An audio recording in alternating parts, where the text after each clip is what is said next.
dosa mati sambil membawa kesyirikan. Ini yang enggak diampuni. Seperti mati dalam keadaan percaya kepada dukun, atau mati dalam keadaan mengalungkan jimat, namimah. Kata Nabi apa? Man allaqa tamimatan faqad asyraka. Barang siapa yang menggantungkan namimah atau mengganggu, man allaqa tamimatan, tamimah apa? Menggantungkan jimat, maka sungguh dia telah berbuat syirik. Ini kan kalau dulu orang Jawa itu masih banyak. Anak sering sakit-sakitan, keberatan nama. Kemudian apa? Diganti. Lemoso ada nama keberatan nih. Yang benar itu bukan keberatan nama, justru nama itu kalau sudah bagus maknanya dipertahankan. Lalu terus tak sakit-sakitan Ustaz, bukan karena namanya. Karena apanya? Takdirnya.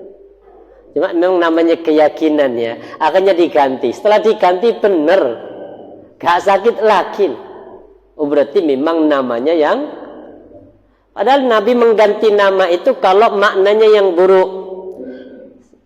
Saudaranya Umar bin Khattab itu perempuan, ada dikasih nama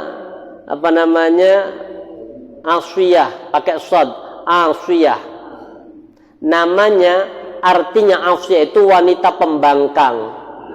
Sama Umar diganti langsung dengan nama siapa? Jamilah, wanita yang cantik, wanita yang punya akhlak yang indah. Nabi mengganti namanya Abu Bakar. Abu Bakar itu nama aslinya siapa?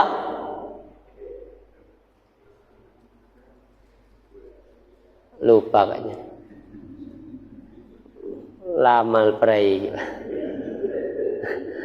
Siapa nama Abu Bakar? Abdul Ka'bah. Hamba Ka'bah, itu nama syirik itu. Ketika masuk Islam diganti sama Rasulullah dengan siapa? Abdullah. Abu Bakar bukan nama Pak. Abdullah, hamba Allah. Cuma orang lebih banyak menyebutnya dengan julukannya Abu. Abu itu artinya bapak, Bakar itu bersegera. Makanya karena semua perbuatan apapun yang dicontohkan Nabi, yang pertama kali membenarkan dan melaksanakan itu pasti Abu Bakar. Makanya orang lebih mengenal dengan kata Bakrun, Bakar, bersegera. Bapak yang senang dalam bersegera melakukan kebaikan. Kemudian yang kedua, wa ammadulmul ladzi yaghfiru, adapun kedzaliman yang pelakunya berpotensi diampuni. Apa itu? Fadzulmul 'abdi fima baina baina rabbi, yaitu dosanya manusia yang langsung interaksinya dengan Allah. Jadi dosa kita dengan Allah yang tidak ada sangkut pautnya dengan dosa manusia, ini masih berpotensi untuk diampuni. Yang pernah nggak sholat, pernah nggak puasa, pernah nggak zakat, pernah melanggar larangan, nggak boleh khamar, dia asik minum khamar, nggak boleh berzina, dia berzina, nggak boleh apa lagi. Kalau mencuri itu dosa pada siapa? Hablum minan nas ini. Ini yang hubungannya langsung dengan Allah. Puasa, kemudian mokel, tapi gak ngomong. SMP dulu. Bukan sekarang, kok sekarang yo nemen Pak. Maksudnya di masa SMP kita sudah balik. Nanti kok kon sholat nak, sudah Pak.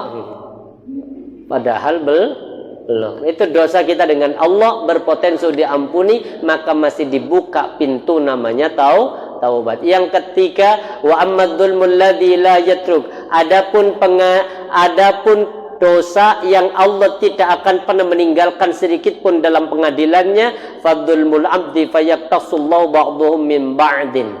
Dalam keterangan ulama, yaitu dalam keterangannya Imam Al-Ghazali, ini saya ngutip dalam kitab Minhajul Abidin. Kalau kata Imam Al-Ghazali dalam kitab Minhajul Abidin, dosa itu ada 3. Dan bagaimana cara melebur dosa-dosa ini? Fa'lam anna adh-dhunuba fil jumlati thalathatu aqsamin. Kata beliau, fa'lam, ketahuilah, anna adh-dhunuba fil jumlah, sesungguhnya dosa-dosa itu dalam jumlahnya thalathatu aqsam, ada 3 jenis dosa.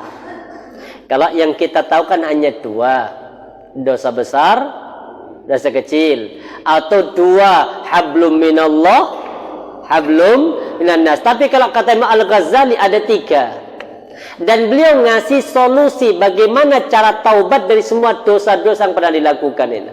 Apa itu? Ahaduha, yang pertama, tarku wajibatillah subhanahu wa ta'ala. Dosa pertama adalah dosa meninggalkan kewajiban. Apa yang Allah wajibkan pada kita? Pertama, min salatin, salat. Apalagi? Au saumin, puasa. Au zakatin, zakat. Au kafaratin, kafarat atau kafarat. Kafarat itu artinya apa? Tebusan. Seperti contoh, ada orang berpuasa di bulan Ramadan, kemudian dia berhubungan suami istri di siang hari, maka wajib untuk bayar kafarat. Apa kafaratnya? Berpuasa selama berapa? 60 hari, itu namanya kafarat. Penebusan dari dosa yang dilakukan ada namanya kafarat. Kalau nggak bisa puasa 60 hari apa? Memberi makan 60 orang miskin. Itu namanya kafarat. Atau mungkin sumpah. Pernah sumpah? Sumpah yang menggunakan atas nama Allah. Demi Allah ini. Kalau sudah menggunakan lafaz demi Allah, kemudian ternyata dia melanggar sumpahnya, maka wajib dia untuk bayar kafarat. Itu namanya kafarat. Au ghairuha, ataupun yang lainnya, fatubba ma amkana minha, maka kalau mampu hendaklah engkau qada kewajiban-kewajiban tersebut selagi memungkinkan. Ini pendapatnya Imam Al-Ghazali. Dosa kedoliman yang pertama yaitu dolimnya kita dengan Allah berupa meninggalkan kewajiban ataupun perintah. Kalau kata beliau, kalau memungkinkan untuk diqada, qada. Ini kalau mungkin. Contoh apa? Puasa, pertama salat dulu, contoh salat. Apakah ada kewajiban mengqada salat?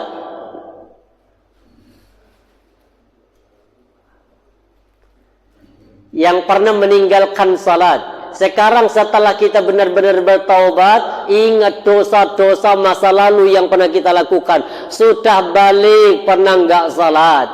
Salat apa? Yang paling sering dulu gak dilakukan di masa kita kecil apa? Subuh, enggak bangun. Terus apa lagi? Isya. Nah, ini kan potensi apa? Sering kita langgar. Kemudian sekarang kita sadar, ya apa cara nih? Kalau kata Imam Al-Ghazali, kalau memungkinkan silahkan qada. Bagaimana cara mengqada salat? Silahkan salat 2 kali di dalam waktu 1 salat. Yang pertama salat untuk kewajiban yang sekarang. Habis itu salat lagi yang kedua untuk mengqada salat yang dulu pernah ditinggalkan. Jadi enggak qada salat itu qada rapel, enggak. Mumpung perai mulai tekan subuh sampai apa? isya salat terus, enggak. Jadi cara mengqadha salat itu dengan cara apa? Setiap satu waktu salat dia mengerjakan 2 kali.